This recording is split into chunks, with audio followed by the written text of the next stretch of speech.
देवी प्रपन्नार्तिहरे प्रसीद प्रसीद मातर्जगतोऽखिलस्य प्रसीद विश्वेश्वरि पाहि विश्वम् त्वमेश्वरी देवी चराचरस्य त्वमेश्वरी देवी चराचरस्य या देवी सर्वभूतेषु दयारूपेण संस्थिता नमस्तस्यै नमस्तस्यै नमस्तस्यै नमो नमः नमस्तस्यै नमस्तस्यै नमस्तस्यै नमो नमः। राम कथा के रसिक बरा भक्त राजमति धीर आयुष्वासन लीजिए तेज पुंज कपिवीर। भक्ति भक्त भगवंत गुरु चतुर नाम बपु एक। जिनके पग वंदन किए नाशय विघ्न अनेक नाशय विघ्न अनेक। अनंत कोटि ब्रह्मांड नायक अकारण करुणा वरुणालय परात्पर ब्रह्मा श्रीमन्नारायण भगवान के श्री चरणों में इस दास का कोटि कोटि वंदना। और बड़े ही आनंद के साथ हम सब इस शारदीय नवरात्रि में हम सब नवरात्रि के ठीक तृतीय दिवस में हम सब मिलकर के प्रवेश कर चुके हैं। और कहते हैं प्रथमं शैलपुत्री च द्वितीयं ब्रह्मचारिणीं तृतीयं चंद्रघंटेति। आज नवरात्रि के तृतीय दिवस में हम सब मिलकर के चंद्रघंटा माता का बड़े प्रेम भाव से मिलकर के पूजन करते हैं। चंद्रघंटा माता जो जीवन की व्यथा को दूर करने वाली है, वैसे माता के श्री चरणों में इस दास का कोटि कोटि वंदना और कोटि कोटि नमन। हम सब बड़े आनंद के साथ इस कथा का रसपान कर रहे हैं, इस कथा को श्रवण कर रहे हैं। दुर्गा सप्तशती के कथा के माध्यम से हम सब मिलकर के श्रवण करेंगे। कहते हैं कि नवरात्रि सबके मन में एक खुशी छा जाती है और ये लगता है कि आद्य शक्ति जगत जननी सबको दर्शन दे रही है और सबके मन में भक्ति का प्रादुर्भाव मानो कि हिड़ोरे मार रही है। और आज विशेष करके चंद्रघंटा माता को दूध से बना हुआ सामग्री माता को समर्पित किया जाए, जो दुख से निवृत्त करती है, जो कष्ट से हमें निवृत्त करती है। इसी के लिए मातेश्वरी को दूध से बना हुआ सामग्री लेकर के समर्पित करना चाहिए। कहते हैं कि आद्य शक्ति जगत जननी जगदम्बा की पावन कृपा बनी रहे। जैसे कि नवरात्रि पर्यंत दुर्गा सप्तशती का पाठ घर घर में कराया जाता है, घर घर में कलश स्थापन किया जाता है। उस नवरात्रि के पाठ को हम लोग मिल करके संस्कृत के शब्दों को श्रवण तो करते हैं, लेकिन समझ में नहीं आता। आज सरल रूप से बड़े सुंदर भाव से प्रथम अध्याय के कथा में हम सब मिलकर के प्रवेश करेंगे। पूर्व में हम सब मिलकर के श्रवण किए थे कि सुरथ नाम के राजा जिनका सर्वस्व छिना गया, राजपाट हीरे जवाहरात सब पराधीन हो गया, सब पराधीन हो गया। मन में उन्होंने ऐसा विचार किया कि अब संसार में रहना ये उचित मेरे लिए नहीं लगता। संसार में रहना मतलब अपने क्षेत्र में रहना वो अच्छा नहीं लगता। होता है क्या कि जब आपके पास में बहुत बड़ा बिल्डिंग आपने बनाया, घर बनाया, और घर बनाने के बाद में उस घर में आप बड़े शान शौकत से रहते थे, बड़े शान शौकत से रहते थे। अचानक किसी कारणवश वो घर बिक गया। घर बिकने के बाद महाराज उस घर के यदि अगल बगल में रहते हैं ना, हुक मारता है, ये मेरा मकान इतना बड़ा मकान था, आज हम झोपड़ी में आ गए, मन नहीं लगता। मन गवाही वहां रहने के लिए मन गवाही देता है। ठीक उसी प्रकार से सुरथ नाम के राजा जब अपने राज कुलाविध्वंसियों ने जब चढ़ाई की और सुरथ नाम के राजा को जब परास्त कर दिया, राजा बड़े निराश हो गए, बड़े निराश हो गए। घोड़ा पे सवार हुए और सवार होकर के घोड़े पे चल दिए जंगल के मार्ग, जंगल के तरफ चल दिए। जंगल में जाते जाते जाते जाते जाते जाते महाराज अब तो कहीं ना कहीं विश्राम करने की आवश्यकता है। घोड़ा को लेकर के कितना चलाए, कितने दूर तक जाए। उस परिस्थिति में राजा सामने में एक सुंदर सा झोपड़ी दिखाई देता है।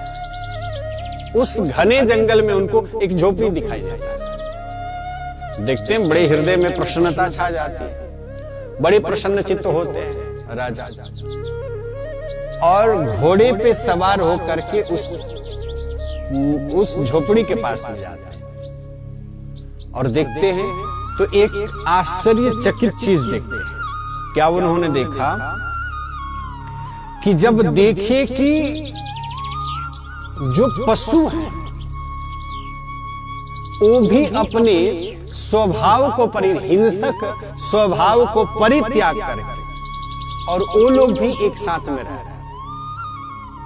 कहने का अभिप्राय जैसे हिंसक जंतु, बाघ को ही देख लिया जाए, बाघ जो है हिंसक है, फिर दूसरे पशु के साथ नहीं रह सकता, दूसरे जानवर के साथ नहीं रह सकता, लेकिन सब अपने स्वभाव को परित्याग करके अपनी हिंसक प्रवृत्तियों को छोड़कर वो लोग वहां पर रहते थे। सब लोग अपने रहते थे। राजा को बड़ा आश्चर्य हुआ, राजा को बड़ा आनंद आया। राजा उस जगह पे पहुंचे और जाकर के एक ऋषि थे जिनका नाम था मेधा मुनि। मेधा मुनि के श्री चरणों में प्रणाम करते हैं और प्रणाम करके और बड़े आनंद चित्त होकर के वहां बैठ जाते हैं और बैठ करके और बड़े प्रेम भाव से वहां पर अपना जो है चिंतन बढ़ाना प्रारंभ कर देते हैं, वहीं पर आना प्रारंभ कर देते हैं। महाराज ये जो मन की वृत्ति है ना, मन का जो स्वभाव है मनुष्य के अंदर से जल्दी नहीं जाता। क्यों नहीं जाता? जो पूर्व में स्मरण जो बातें हैं ना, उसको कभी न कभी किसी न किसी दिन वो मन में आकर के बैठ ही जाता है, मन में आकर के बैठ जाता है। उन्होंने मन में ऐसा विचार किया कि मेरे पास में इतने धन खजाने हीरे जवाहरात सब के सब पड़े थे, गाड़ी घोड़े बंगले मकान सब के सब पड़े थे। मैं देश का राजा था, मैं जिन प्रजाओं को अच्छे से मानता था, हृदय में लगाया करता था, उनसे इतना मैं स्नेह करता था, जिस हाथी से मुझे इतना स्नेह था, इतना प्रेम था, पता नहीं वो हाथी इस समय में किस प्रकार से रह रही होगी। हमारी जो प्रजा थे, पता नहीं हमारी प्रजा किस प्रकार से रह रहे थे। मन में अब चिंता सता रही है। कहते हैं कि सोचिंतयतदा तत्र ममत्व कृष्ट चेतनः मत पूर्वै पालितं पूर्वं मया हीनं पुरं हि तत्। कहते हैं पूर्व काल में जिस नगर को मैं इतना प्रेम करता था, आज वो सब मुझसे दूर हो गया, सब मुझसे दूर हो गया। मैं जानता हूं कि फिर वो लौट करके आने वाला नहीं है। मेरे शत्रु मेरे ऊपर चढ़ाई करके और राजपाट को ले चुके, फिर भी जो हमारे पास से चला गया हो, बार बार चिंतन करके अब मुझे बहुत काफी बेचैनी हो रही है, काफी बेचैनी हो रही है। बार बार चिंता हो रही है और काफी बेचैनी भी बढ़ रही है। अब इस बात को ले जाकर के कैसे किसी से कहें कि मुझे ऐसे ऐसे हो रहे हैं। महाराज उसी आश्रम में, मेधा मुनि के आश्रम में, वहीं पर एक वैश्य भी आया और वहां रहना प्रारंभ कर दिया। राजा जब देखे, सुरथ नाम के राजा देखे वैश्य को, तो मन में इस प्रकार से जिज्ञासा, उन्होंने उस वैश्य के पास में जाकर के पूछा, भाई तुम अपना परिचय बताओ, तुम कौन हो? तुम अपना परिचय बताओ। वैश्य बोला, जब राजा पूछे वैश्य से, तो वैश्य बोला कि समाधिर नाम वैश्यो हम उत्पन्नो धनिना कुले पुत्रदारैर्निरस्तश्च धनलोभादशाधुभिः। पुत्र कहते हैं उस समय में, मेरा नाम समाधि है और मैं बहुत धनाढ्य था। मेरे पास में धन संपत्ति की कमी नहीं थी महाराज। मेरे पास में धन संपत्ति, हीरे जवाहरात खूब थे, बहुत थे। मैंने दिन को दिन नहीं समझा, रात्रि को रात्रि नहीं समझा। खूब इकट्ठा करके मैंने धन कमाया, संपत्ति, हीरे जवाहरात खूब कमाए, किसी भी प्रकार की कमी नहीं थी। लेकिन क्या करें, राजा पूछते हैं, तो जब तुम्हारे पास में इतनी हीरे जवाहरात, धन संपत्ति सब के सब भरे पड़े थे, तो तू घर को छोड़ करके इस जंगल में क्यों आया? स्वाभाविक बात है, आपके पास में जब सब चीज भरा पड़ा हुआ था, तो उसको छोड़ करके किस कारण से आप इस जंगल में आ गए, जहां भोजन करने के लिए भटका जाता है? किस कारण से? आप धनिक कुल में हैं, आपका समाधि नाम है, आखिर कारण क्या कि आप अपने घर को छोड़ करके और इस जंगल में आ गए? कारण मुझे बताइए। उस समय में कहता है वो समाधि नाम का वैश्य, अरे मैं क्या कहूं, धन के लोभ में आकर के मेरे परिवार वाले ने ही मुझे घर से निकाल दिया। मेरे परिवार वाले ने घर से निकाल दिया, लेकिन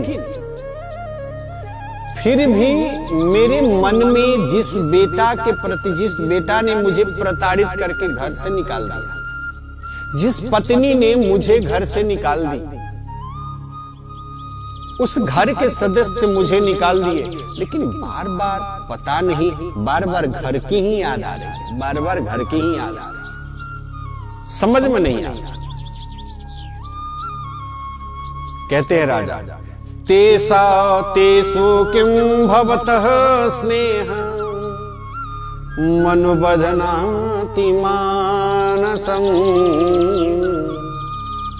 अरे वैसे जब तुमको घर से निकाल दिया गया, तो फिर उस घर के लिए तुम्हारा स्नेह बढ़ाने का कारण क्या? तुम बताओ तो पहले। उस घर से स्नेह लगाने का तुम्हें फायदा क्या है? तुम बोलो तो सही, क्या जरूरी है स्नेह लगाना, उतना ममत्व करना? कोई जरूरी नहीं है। वैसे कहा, किम करोमि न बध्नाति मम निष्ठुरता मनः यही संत्यज्य पितृस्नेहम् धनलोभधैर्निराकृतः। सबने प्रेम की तिलांजलि दे दी मुझे। मेरे घर परिवार वाले ने प्रेम की तिलांजलि दे दी। घर में वो कुछ था ही नहीं, वैश्य का कुछ अस्तित्व नहीं था घर में। सबने प्रेम भरी तिलांजलि दे दी। मन को मैं बहुत मनाया, बहुत समझाने का प्रयास किया, बहुत विसारने का प्रयत्न किया कि अब वो मुझे याद करता ही नहीं और मैं बार बार याद कर रहा हूं, मैं बार बार याद कर रहा हूं। अरे मन, कम से कम तू संभल जा। लेकिन कहते हैं कि ममता तू ना गई मेरे मन ते, कि ममता तू ना गई मेरे मन ते। ये जो ममता है ना, ये अंदर से गया ही नहीं, गया ही नहीं महाराज। उस समय में कहते हैं कि भगवन् स्वामहं प्रष्टुमिच्छाम्येकं वदस्य तत्। आखिर दोनों लोग मिलकर के, अब उस समय में कहते हैं, उस समय में अब तो वैसे अपना तो बात बता दिया कि मेरे जीवन में इस प्रकार से है, लेकिन आप बताओ इस जंगल में आपको आने का अभिप्राय क्या है? आप कौन हो और यहां किस लिए आया? सुरत नाम के राजा भी बता दिया, पूरा समस्या वैसे से बता दिया। और दोनों की स्थिति वही है। एक घर परिवार वाले ने मार करके इनको जंगल में भेज दिया, और दूसरे का स्थिति है कि इतने बड़े राजा था, धन संपत्ति हीरे जवाहरात सब के सब भरे पड़े थे, लेकिन उसका भी राजपाट जब छिना गया तो वो भी जंगल में आ गया। स्थिति दोनों की सेम है। अब इस स्थिति में मन में ऐसा विचार आ रहा है, राजा भी वही बात कह रहे हैं और वैसे भी वही बात कह रहे हैं कि जिस परिवार वाले ने मुझे ठुकरा दिया तो फिर उसके प्रति हमारा ममत्व क्यों? राजा की भी वही स्थिति है। जिस कोला विध्वंसी ने मेरे राजपाट धन संपत्ति को छीन लिया और वो हड़प लिया, तो फिर मुझे बार बार उस राज के प्रति, जनता के प्रति बार बार मुझे स्मरण हो रहा। आखिर क्यों? कारण क्या है? बड़े विचलित हो रहे हैं, बड़े विचलित हो रहे हैं, बड़े विचलित हो रहे हैं। अब वैश्य और राजा दोनों लोग आपस में मिल करके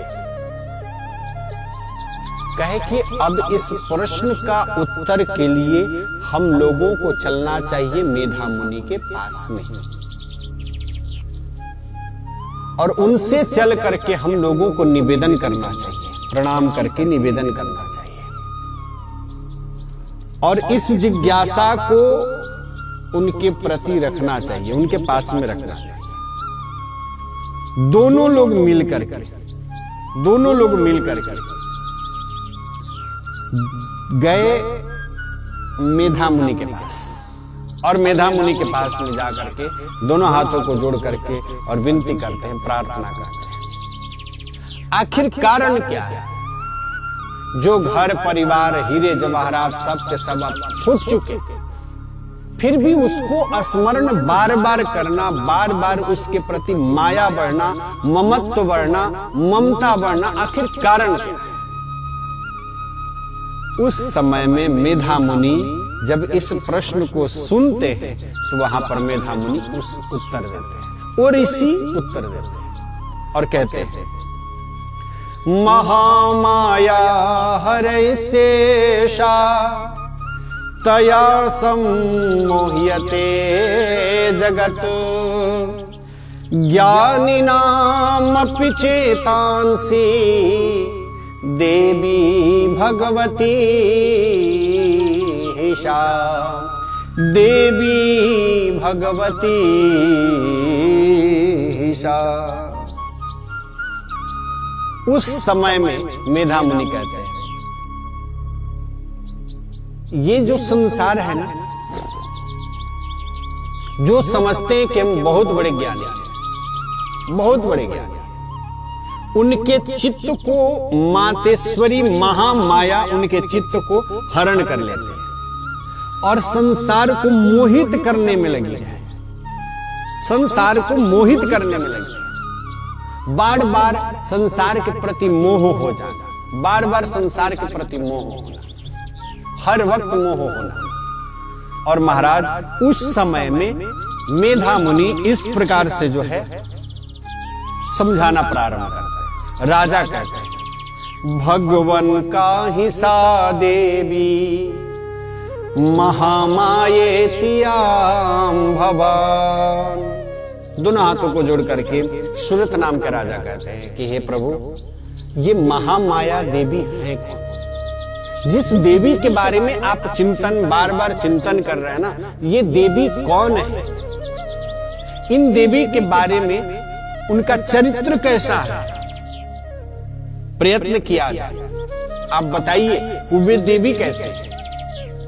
उस समय में महामुनि यानी मेधा मुनि कहते हैं कि जगत उन्हीं के रूप है और कल्पांत में संपूर्ण जगत एक कारण में निमग्न हो जाता है और भगवान शेष सैया पे योग निद्रा का आश्रय ले रहे थे।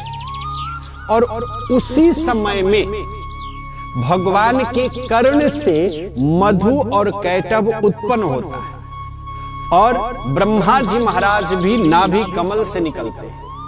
और ब्रह्मा जी महाराज नाभि कमल से निकलने के पश्चात ब्रह्मा जी महाराज उस समय में घबरा गए, मधु और कैटभ को देख करके बड़े घबराए।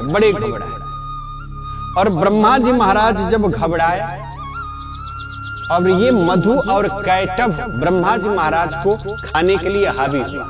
और मधु और कैटभ उस समय में जब हावी होता है ना, उसी समय में ब्रह्मा जी महाराज स्तवन करना प्रारंभ कर देते हैं। किस प्रकार से भगवान को जगाते हैं, ये सब कथाएं हम सब मिलकर के आने वाले सत्र में यानी नवरात्रि के चतुर्थ दिवस में हम सब मिलकर के इस कथा को रसपान करेंगे।